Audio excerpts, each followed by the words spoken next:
programa Outras Palavras, um oferecimento Sindiúte MG, Sindicato Único dos Trabalhadores em Educação de Minas Gerais. Olá, veja agora. Deputada Beatriz Cerqueira diz que é preciso valorizar os serviços públicos e os servidores. Nas escolas que eu tenho visitado, o número de professores de apoio que tem, eu não vejo que seja suficiente. Tem que ter mais. Tem que ter uma dinâmica melhor na escola, porque a escola está ficando sozinha. Os profissionais da educação estão na luta. O governo se encarregou de nos ajudar a mobilizar a nossa categoria quando lançou o plano de fechamento das escolas através do plano de desatendimento. É importante que as pessoas percebam e saibam que a disputa que nós estamos fazendo aqui é óbvio que é pelo nosso posto de trabalho, mas também é pelas comunidades. Falam em privatizar tudo que é público. A Vale é uma resposta quando você entrega, as suas riquezas naturais para uma empresa privada. No caso do setor elétrico, quando foram privatizadas 4 usinas da CEMIG em setembro de 2017, foram privatizadas também as águas. Não aceitamos imposições. 20% dos nossos adolescentes, nas escolas públicas inclusive, se automutilam por sofrimento. Me diga uma coisa, a escola militarizada vai resolver o quê? Sabe por quê? É como a gente tomar uma aspirina para resolver câncer. Educação em Debate. Um grito de socorro e de respeito a quem luta. Metodologia e os critérios que o governo do estado vai adotar para o processo de designações em 2020. Os profissionais da educação fizeram diversos relatos e denúncias sobre esse processo em curso no estado de Minas Gerais. Um dos problemas graves que prejudicam os candidatos melhores classificados é a questão das vagas, que os diretores continuam prendendo e com a leniência das SRS. E a secretaria tem o CIMAD, ela tem todos esses dados, então não há por que prender. Isso precisa ser dado publicidade ao término do ano letivo, para no ano subsequente o trabalhador já saber onde estão as vagas, isso é muito claro. Não há por que enrolar. Nós, a SB, nós temos muito serviço numa escola, principalmente uma escola grande, que nem a escola lá onde eu trabalho, e a cada ano o governo vem diminuindo o quadro de funcionário e, infelizmente, o prédio continua do mesmo tamanho e a limpeza tem que ser a mesma. Tem a questão do professor excedente. Está causando muito transtorno. Ele está excedente uma escola e ele tem que completar o cargo dele em outra escola. Uma sugestão é que esse professor ele seja aproveitado dentro da própria escola.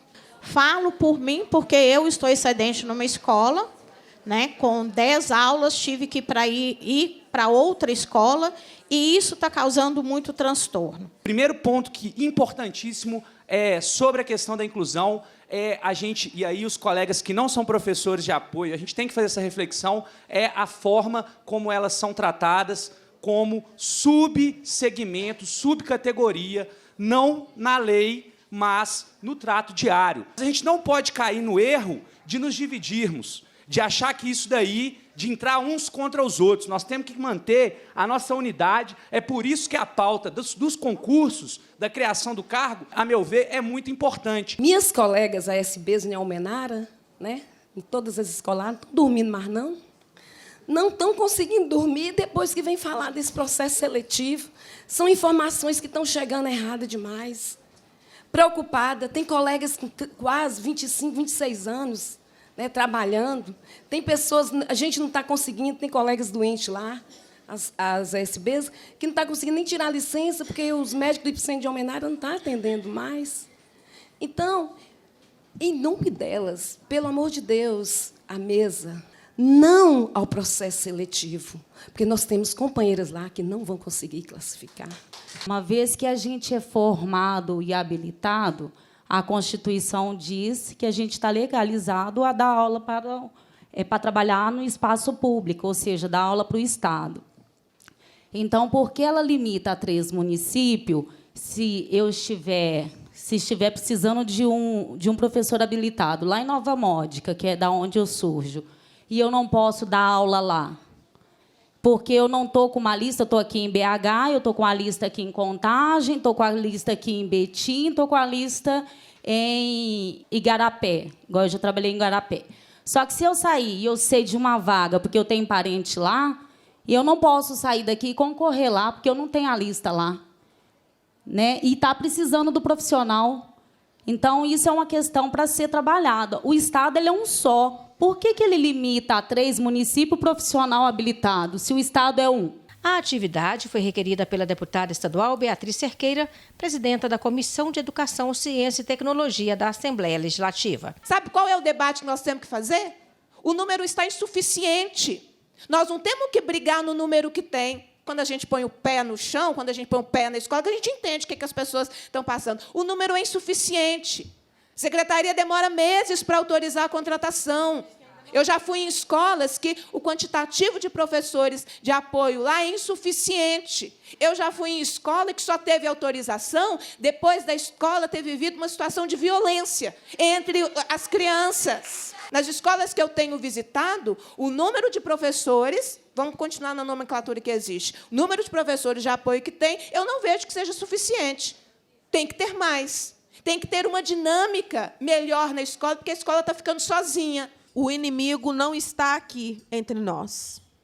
Nós não podemos transformar o processo de designação num processo de disputa de um contra o outro dentro da nossa categoria, enquanto o governo assiste a gente se degladiar e planeja a diminuição do Estado, que é uma proposta, que é uma diretriz de governo, a diminuição do Estado, o enxugamento da máquina através do processo de designação, através da resolução. É isso que nós não podemos perder de vista.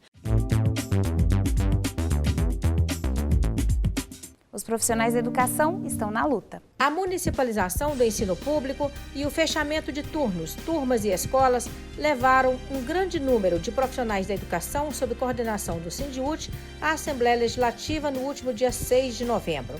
Por iniciativa da deputada estadual Beatriz Cerqueira, presidenta da Comissão de Educação, Ciência e Tecnologia, o assunto foi amplamente discutido. O que nós estamos buscando fazer o tempo todo é não conversar depois que não é possível fazer mais nada. Então, a exemplo, por exemplo, da designação. Designação não tem ainda nenhuma resolução, mas antes mesmo de tudo, nós chamamos uma audiência pública aqui. Fizemos um processo intenso de escuta das pessoas. Nós estamos buscando nos antecipar, porque eu acho que esse é o papel da Comissão de Educação. Quando eu disse 23 requerimentos sobre municipalização e fechamento de turmas, apreciados, votados, e aprovados pela Comissão de Educação, significa que a comissão está há bastante tempo debatendo esse assunto. Então, não é uma coisa novidade, né? A gente está buscando fazer do cotidiano da Comissão de Educação o nosso cotidiano da escola, da educação, dos nossos problemas. Eu queria dizer, para a representação da Secretaria de Educação, nós já nos conhecemos, né, Geniana, das mesas de negociação, e eu vou dizer aqui o que eu digo sempre nas reuniões com o governo. Não é possível a maneira como o governo estabelece as relações com a escola. As relações com a escola são estabelecidas sempre do cúmplice, de cima para baixo, e as pessoas são surpreendidas pelas medidas adotadas na escola de um dia para o outro. Como aconteceu quando o governo encerrou a oferta do tempo integral e as pessoas ficaram sabendo pela imprensa. Dessa vez, as escolas ficaram sabendo pela tela do computador. E eu também queria dizer que esse dia de hoje precisa ser pedagógico para o governo. Hoje é um dia de paralisação e eu ouso dizer que é a maior paralisação que nós já fizemos no governo do Romeu Zema nesse ano, com adesão significativa de todas as regiões do Estado, paralisaram as suas atividades para dizer um recado para o governo. Primeiro, nós queremos na mesa de hoje, das 17 horas com a CEPLAG, o anúncio do pagamento integral do 13º salário da educação.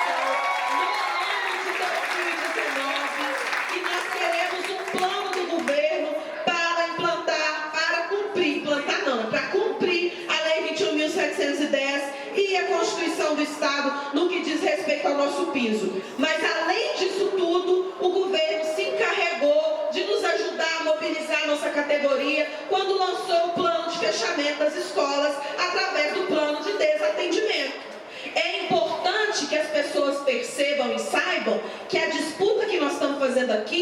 É óbvio que é pelo nosso posto de trabalho, mas também é pelas comunidades, porque já tem luta. Não é que vai ter luta contra o plano de atendimento, já tem luta sendo feita, inclusive tem muitas organizações e subsedes que dividiram o grupo, que não veio todo mundo para Belo Horizonte porque está fazendo manifestação na sua região, no seu município, contra o processo de municipalização, contra o plano de fechamento das turmas e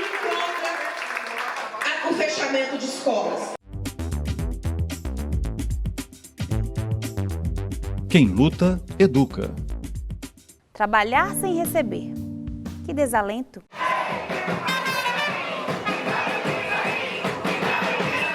Charanga, cartazes, faixas e muitas palavras de ordem. Tudo isso para dizer ao governador Romeu Zema que a educação não vai se calar. Educadores e educadoras vindos de várias regiões do estado, na cidade administrativa, no último dia 6 de novembro, fizeram uma vigília, enquanto acontecia uma reunião de negociação do governo com o Sindiúti, o Sindicato de Trabalhadores e Trabalhadoras da Educação. A fala do governo é, dando tudo certo, o pagamento do 13º ocorrerá no dia 21 de dezembro. Mas fez questão de colocar o se, um condicionante, se der tudo certo, um pagamento do 13º. Nós questionamos, se não der tudo certo, se existe um plano B para pagamento do 13º do funcionalismo. A resposta que nós tivemos do governo foi não. Se não acontecer da maneira como o governo pretende, a aprovação da lei que tramita na Assembleia, não há plano B para pagamento do 13º. Sobre as férias-prêmio de quem se aposentou até o ano de 2013, vão receber, 24 de novembro, segunda parcela do pagamento de novembro, as pessoas que se aposentaram anterior a 2013, com paridade, então, que faz jus ao direito, receberão agora no pagamento de novembro, na segunda parcela, no dia 24 de novembro. Em relação ao piso salarial, não tem proposta do governo de pagamento do piso salarial.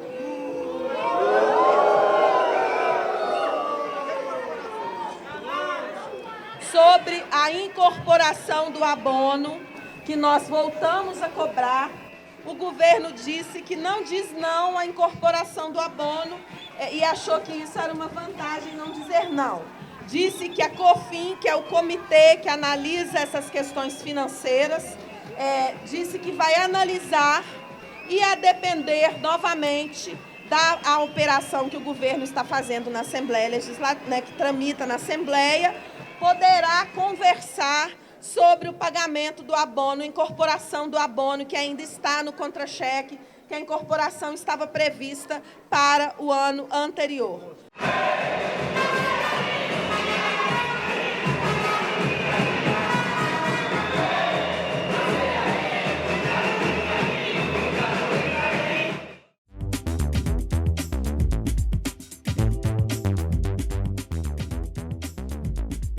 Porque querem privatizar nossas águas. A gente está falando da privatização da CEMIG, e quando a gente fala da CEMIG, a gente tem ideia da luz que chega, da energia. Mas quem move essa energia é a água, né? Tem que se pensar a partir do crime da Vale, quais são as consequências da privatização do setor elétrico, que tem barragens também. Só que barragens que represam água, né? E, obviamente, o rompimento de uma barragem hidrelétrica, né, a força da água ela é muito maior que a força da lama. A velocidade da água ela é muito maior que a velocidade da lama. E, obviamente, os estragos eles podem ser muito maiores, né, do que aconteceram com o crime da Vale. Para ter ideia, a usina de São Simão, privatizada em 2017, tem represada água, mais de 3 quilômetros de águas represadas, né? Então é muita água, há um grande risco. E o risco da privatização em que ele incide na questão das barragens. A CEMIG hoje, ela tem equipe que faz monitoramento de barragem. Então são engenheiros, técnicos que fazem todo o monitoramento para garantir a integridade da barragem. Quando a empresa é estatal tem esse cuidado, né? Quando é privada vai lá e compra um um laudo falsificado de que a barragem tem estabilidade, como a Vale fez em Brumadinho. Exatamente, né? O que a empresa privada vai fazer, ela vai observar aquelas equipes que o resultado do trabalho das equipes dão lucro ou que não dão lucro. O monitoramento de barragem não dá lucro nenhum. Você tem um investimento para monitorar a barragem.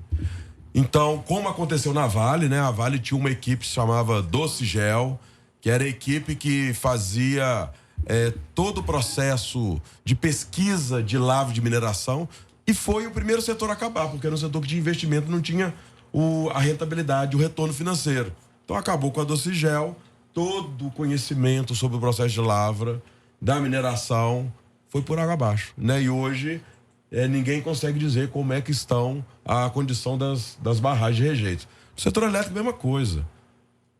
As primeiras equipes que vão acabar são essas equipes relacionadas a pesquisa, monitoramento, estudo, que não trazem a rentabilidade e o retorno financeiro.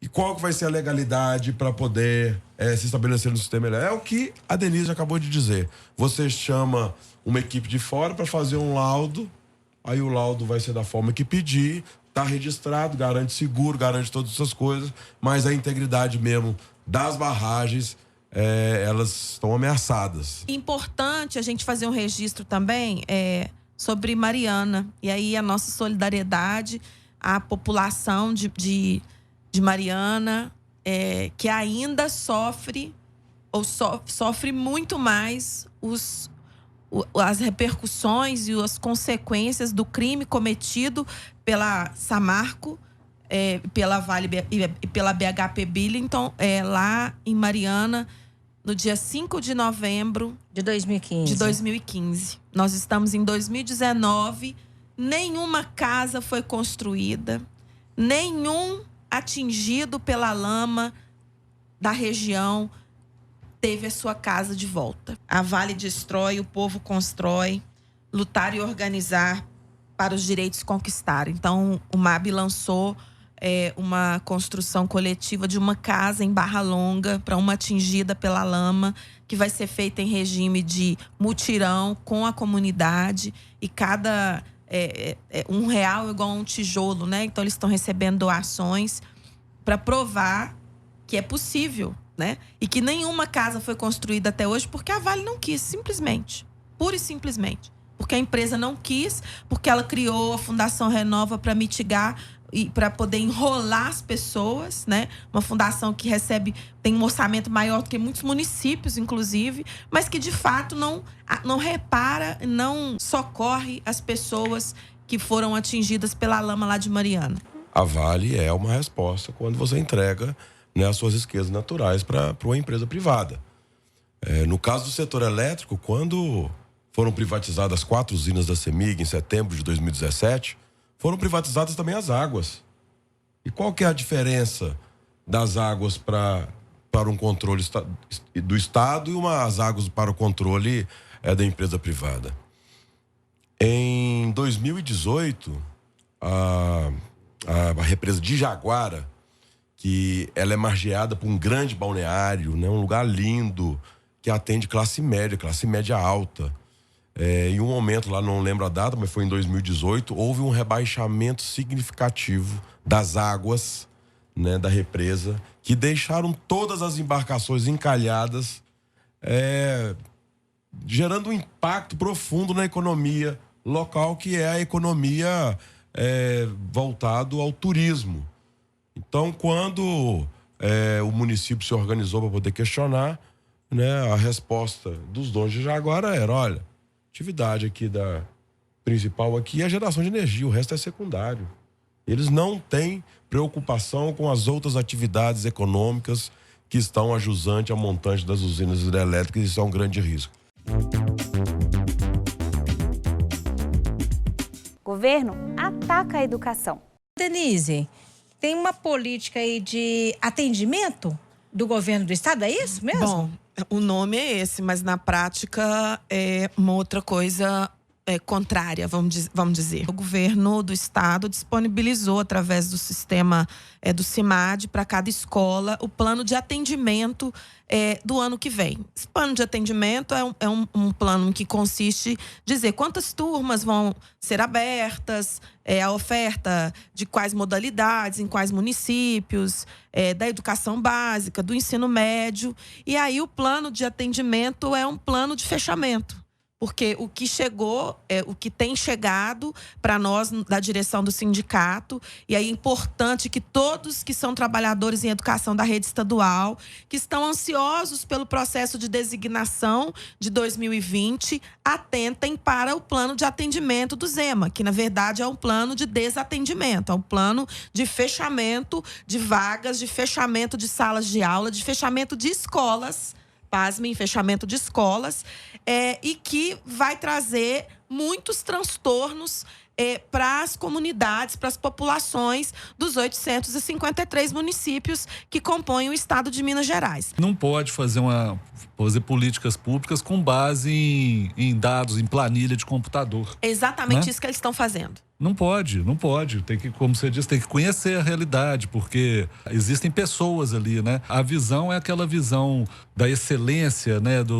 Uma visão falsa, é um mito isso. Você não pode colocar numa planilha de computador o destino das pessoas. Nos estudos, né, sobre gestão pública, da forma de implementar políticas públicas, se não houver uma articulação com os professores, os diretores, diretoras de escolas, professores, enfim, agentes de saúde, agentes da assistência social, a chance dessa política pública dar errado é muito maior.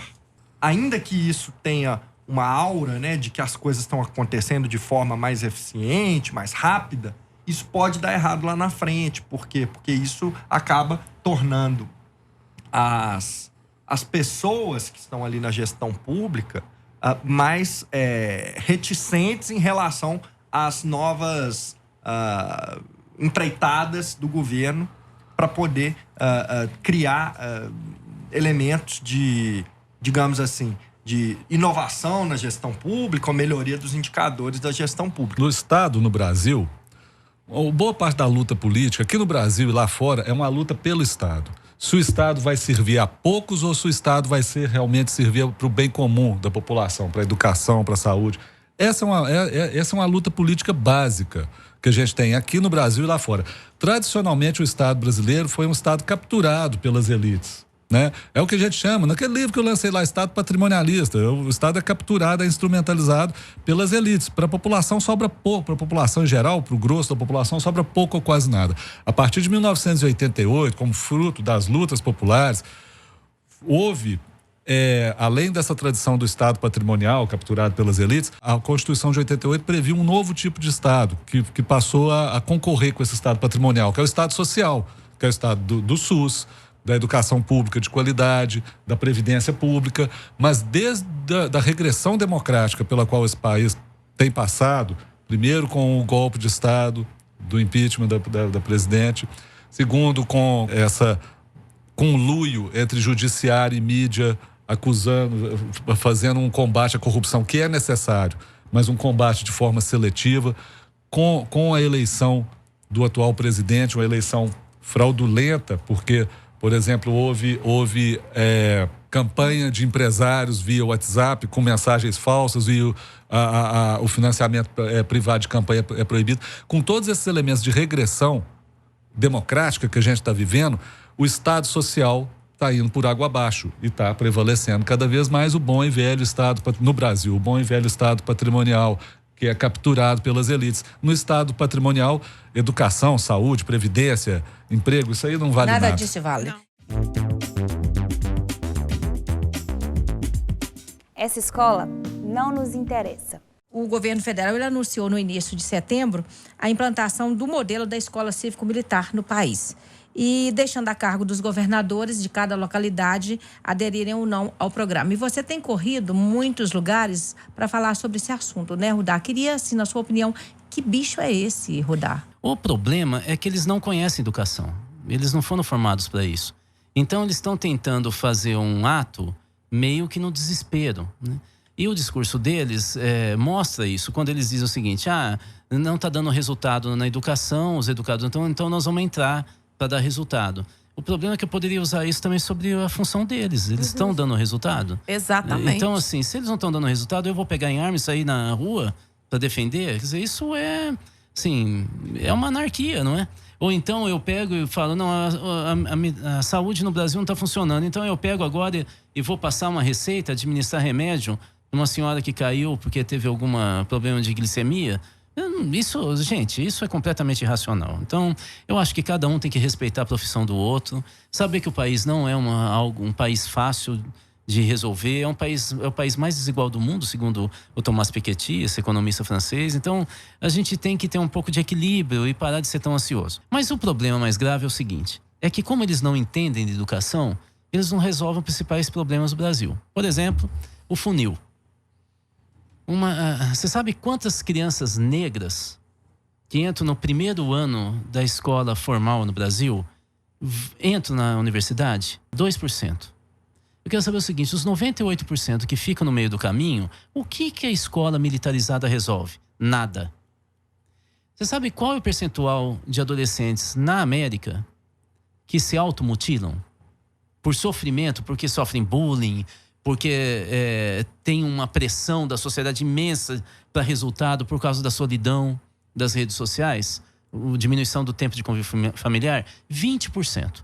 20% dos nossos adolescentes, nas escolas públicas inclusive, se automutilam por sofrimento. Me diga uma coisa, a escola militarizada vai resolver o quê? Vou dizer mais.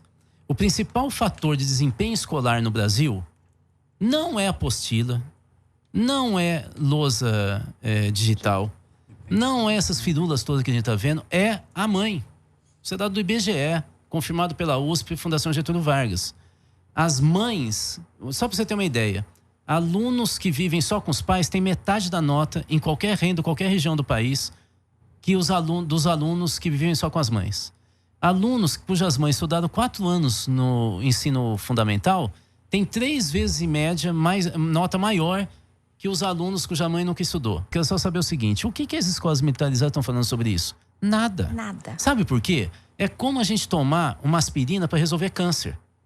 É isso que é a escola militarizada. Então eu volto a dizer, acho muito bom que os militares entrem na discussão, mas eles têm que sentar com a gente. Nós que dedicamos a vida inteira, como eles se dedicaram à questão da segurança, e eu sempre respeito, principalmente oficial, mas não só, né? Mas oficial, quando eles sentam com eles, eu sento sempre, para discutir as questões, eles me explicarem quais são as questões da segurança pública e a gente às vezes empaca. Olha, eu tenho que respeitá-los, né?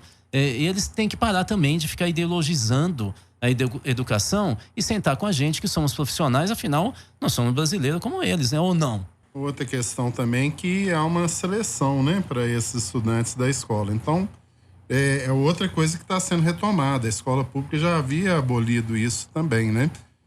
Você fazer um grupo, né, que vai ter um aproveitamento maior para se tornar justamente essa vitrine, né, essa referência que nós não queremos. Nós queremos justamente democratizar e dar acesso a toda a população a uma educação de boa qualidade.